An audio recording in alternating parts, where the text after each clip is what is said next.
வணக்கம் my dear brothers and sisters, எல்லோரும் எப்படி இருக்கீங்க? நல்லா இருக்கீங்களா? Okay. Be smile, be strong, be happy always.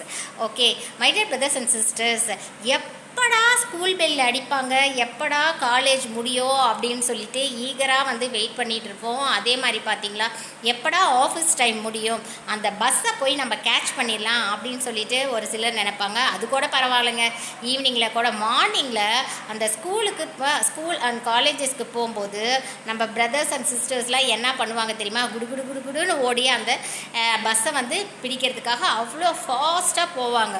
போயிட்டு பஸ்ஸில் ஒரு சிலர் உட்காந்துக்குவாங்க நல்லா ஜாலியாக, ஒரு சிலர் சீக்கிரமாக அந்த கூட்டத்தில் முந்தி அடிச்சுட்டு உட்காந்து இடம் போடுவாங்க. அவங்க போயிட்டு ஜாலியாக உட்காந்துக்குவாங்க. இன்னும் ஒரு சில நம்ம பிரதர்ஸ்லாம் என்ன பண்ணுவாங்க தெரியுமா? டைமுக்கு வராமல் பஸ்ஸு மூவ் ஆகுதோ அப்போ தான் வேகுன்னு அது வரைக்கும் ஸ்லோவாக நடந்து வருவாங்க. பஸ்ஸு மூவ் ஆகின ஒன்று தான் அப்படியே ஃபாஸ்ட்டாக அப்படியே ஃபுட்போர்டில் அழகாக தொங்கிக்கிட்டு அப்படியே வருவாங்கங்க.